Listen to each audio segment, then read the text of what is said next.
Governo federal anuncia liberação de crédito extraordinário para combater incêndios florestais. E você vai ver ainda. A Advocacia Geral da União cria grupo para articular responsabilização de crimes ambientais em todo o território nacional. E ainda, o governo vai suspender sites de apostas que não pediram autorização para atuar no Brasil. Essas e outras notícias você confere a partir de agora. Olá, bom dia. Seja muito bem-vindo ao Redação Hit, edição manhã. Agora são 11 horas e 35 minutos. Nós chegamos ao vivo com as principais notícias desta quarta-feira, 18 de setembro. Até o dia de hoje, o governo federal vai liberar um crédito extraordinário para combater os incêndios que devastaram cerca de 18 milhões de hectares de florestas. Até esta quarta-feira, o governo federal vai liberar um crédito extraordinário de 514 milhões de reais para combater os incêndios florestais que se alastram pelo país. O anúncio foi feito após uma reunião entre representantes dos três poderes para discutir as ações de combate às queimadas. O presidente Lula admitiu que o Brasil não estava 100% preparado para enfrentar a onda de incêndios florestais, que seu governo atribui ao terrorismo climático. Hoje no Brasil, a gente não estava 100% preparado para cuidar dessas coisas. Que uma pessoa muito importante na convocação do ato de setembro na Avenida Paulista utilizou a palavra "vamos botar fogo no Brasil" ou "o Brasil vai pegar fogo". Brigadistas e bombeiros lutam para combater 108 incêndios em todo o país, enquanto outros 106 focos queimam sem nenhum tipo de intervenção, segundo o Ministério do Meio Ambiente. Essa seca está acontecendo em vários lugares no mundo, na Bolívia, no Peru, no Paraguai, em outras partes do mundo também temos incêndios. A diferença é que aqui no Brasil tem essa aliança criminosa de uma espécie de terrorismo climático, onde as pessoas estão usando a mudança do clima para agravar mais ainda o problema. O Brasil enfrenta a pior seca em 75 anos, que especialistas atribuem às mudanças climáticas. O governo estima que 18 milhões de hectares de florestas foram devastados pelo fogo, uma área semelhante à do Uruguai. E a Advocacia Geral da União criou uma equipe para focar na responsabilização de crimes ambientais em todo o país. A portaria foi publicada hoje no Diário Oficial da União e a Polícia Civil do Distrito Federal prendeu um suspeito de causar incêndio em agosto e que se alastrou por áreas de proteção ambiental. A equipe, chamada AGU Enfrenta, vai contar com um núcleo de cooperação na área criminal para apoiar a persecução de grandes infratores e criminosos, além de atuar nas esferas civil e administrativa. A portaria que cria o núcleo também estabelece que a Advocacia Geral da União pode atuar na acusação de ações penais ambientais, em articulação prévia com o Ministério Público Federal, em casos de grande impacto. Segundo a AGU, todas as ações serão adotadas para responsabilizar os infratores, no âmbito criminal, administrativo e cível. Entre os órgãos que terão representantes no núcleo estão o Ministério do Meio Ambiente e Mudança do Clima e o Ministério da Justiça e Segurança Pública. E nesta quarta-feira, um homem, suspeito de provocar um incêndio, foi preso pela Polícia Civil do Distrito Federal na Operação Curupira. Segundo a polícia, em agosto, ele pôs fogo na região do Lago Oeste e as chamas atingiram 10 propriedades e se alastraram por áreas de proteção ambiental do Cafuringa e do Planalto Central. O homem foi indiciado por crimes ambientais e, se condenado, pode pegar até 13 anos de prisão. A perícia do Instituto de Criminalística está avaliando a extensão da área queimada. Segundo o delegado responsável pelo caso, o suspeito ainda ameaçou os servidores do Instituto Chico Mendes com um facão. Brasília entrou na segunda maior seca da história ao completar 148 dias sem chuvas. A estiagem prolongada ultrapassou a de 2004, quando a capital ficou 147 dias sem qualquer precipitação. O governador do Rio Grande do Sul, Eduardo Leite, informou que o presidente Lula assinou um acordo para a reconstrução do estado, devastado por chuvas e enchentes no final de abril. Mais de 6 bilhões de reais vão ser disponibilizados para obras na região. O governador Eduardo Leite informou que o acordo trata de uma cooperação entre os entes federativos para um trabalho conjunto com o Estado. A portaria citada pelo governador foi assinada pelo ministro da Casa Civil, Rui Costa, que cria um conselho para acompanhar os projetos de contenção contra as cheias. O alvo maior é a região metropolitana. Para isso, o Executivo criou um conselho para acompanhar as construções anti-enchentes no Rio Grande do Sul. Segundo Leite, 5 pessoas, sendo 3 do Estado e 2 do governo federal, vão fazer o acompanhamento das obras. O governo federal anunciou que vai disponibilizar pelo menos 6 bilhões e meio de reais para um fundo que será construído. Até agora, 1/4 dos municípios atingidos pela enchente enviou projetos de desassoreamento ao governo do Rio Grande do Sul. O prazo para que as 418 cidades afetadas pelas cheias demonstrem interesse em repasses estaduais termina em 28 de setembro.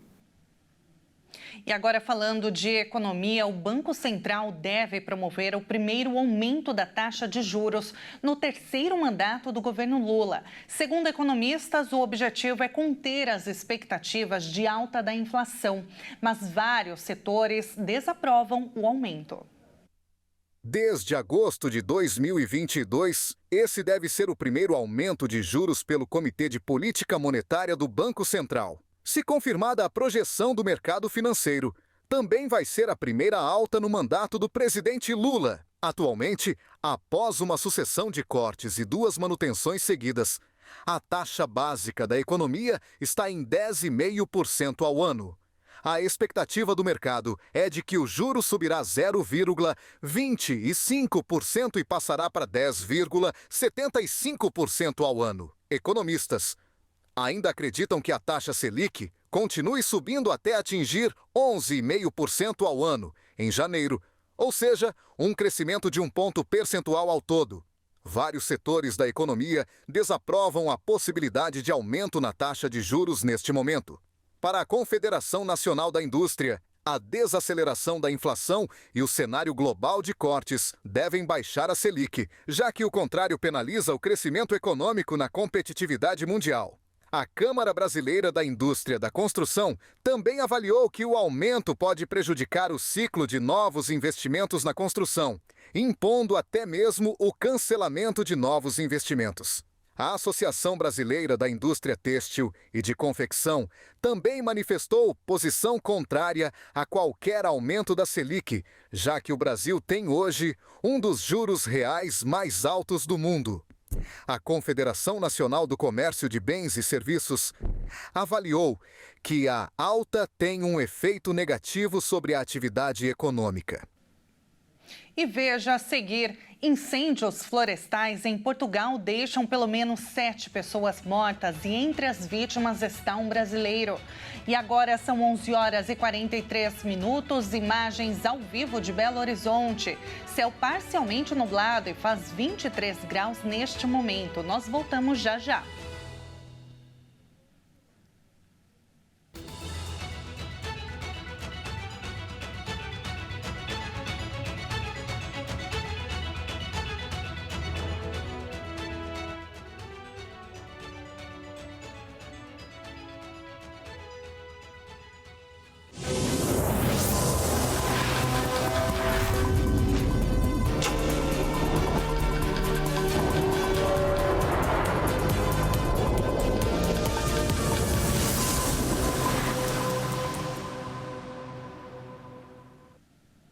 Nós estamos de volta a 11h46. E agora, destaque internacional: ao menos 12 pessoas morreram e mais de 2.000 ficaram feridas no Líbano, quando dispositivos de mensagem pager de membros do Hezbollah em todo o país explodiram. Vamos ver. Essa imagem mostra o momento em que um dispositivo de mensagem pager explode. Os bips, ou pagers, são aparelhos de comunicação que não precisam de cartão nem de conexão à internet. Quase 2.800 ficaram feridas nesta terça-feira no Líbano, quando esses dispositivos de membros do Hezbollah em todo o país explodiram quase simultaneamente. Entre os mortos está o filho de um deputado do Hezbollah, Ali Amar, disse à agência France Press uma fonte próxima ao movimento islamista. No leste do Líbano, uma menina de 10 anos morreu quando o pager de seu pai explodiu, segundo sua família e outra fonte próxima à poderosa organização apoiada pelo Irã. O embaixador do Irã em Beirute, Mojtaba Amani, ficou ferido no incidente, informou a televisão estatal iraniana, acrescentando que o diplomata está fora de perigo. Outras 14 pessoas ficaram feridas na Síria devido à explosão dos pagers utilizados pelo Hezbollah, reportou o Observatório Sírio para os Direitos Humanos. O ministro da Saúde libanês, Firas Abiad, afirmou que a maioria das vítimas apresenta ferimentos no rosto, nas mãos, no abdômen e até mesmo nos olhos. Em um comunicado, o Hezbollah afirmou que o inimigo israelense é totalmente o responsável por essa agressão criminosa e receberá sua punição justa. Após as explosões, os Estados Unidos pediram ao Irã para evitar um aumento das tensões. Os Estados Unidos também ressaltaram que não estiveram envolvidos na ação. Posso dizer a vocês que os Estados Unidos não estiveram envolvidos nisso, que não tinham conhecimento prévio sobre este incidente, declarou à imprensa o porta-voz do Departamento de Estado americano, Matthew Miller. E Portugal também tem enfrentado incêndios florestais. Pelo menos 7 pessoas morreram, entre elas um brasileiro. Mais de 40 incêndios florestais permaneciam ativos e provocando destruição nesta quarta-feira no norte e centro de Portugal.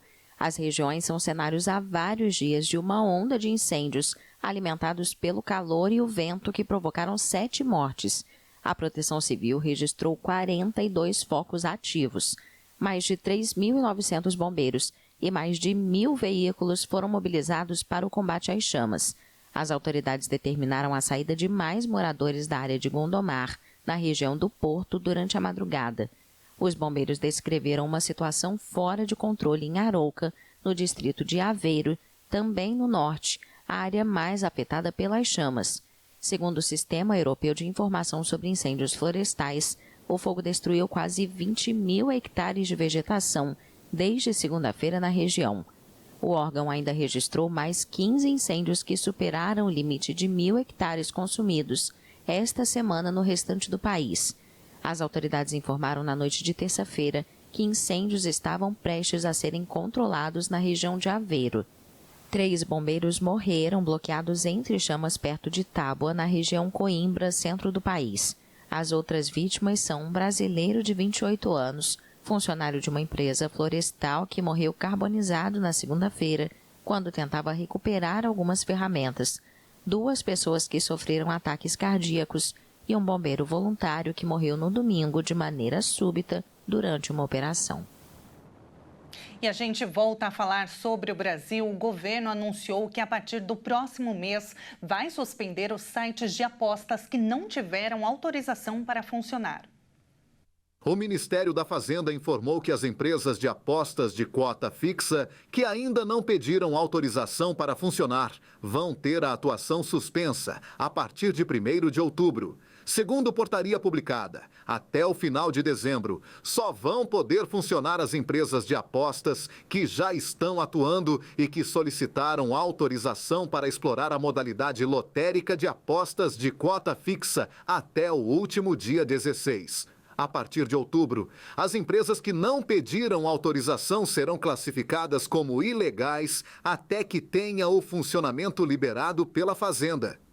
Os sites de apostas que operarem no Brasil sem autorização ficarão sujeitos às penalidades previstas em lei, como multas de até R$2 bilhões por infração. Quem solicitou a autorização, mas ainda não estava atuando, terá que aguardar para iniciar a operação em 2025. Isso caso esteja cumprindo todos os requisitos e consiga a liberação por parte do Ministério.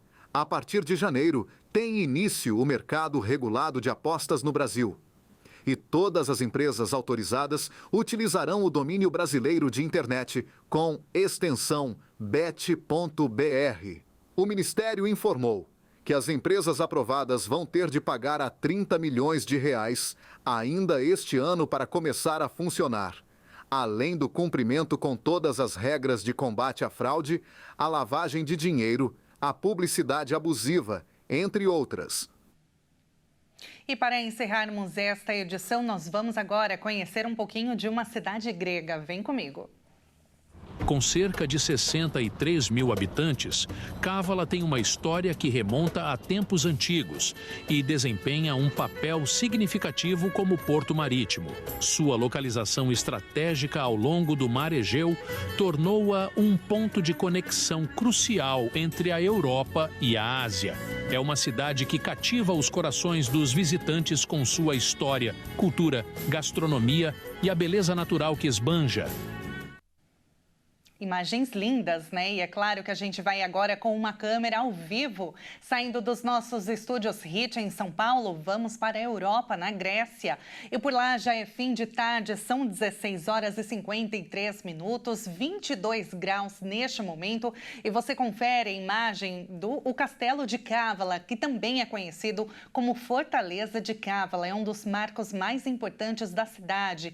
É lindíssimo e também é um ponto turístico muito conhecido. Essas imagens são lindíssimas e assim a gente encerra esta edição. Muito obrigada pela sua companhia, uma excelente quarta-feira para você e a gente se encontra ao longo da programação. Até mais!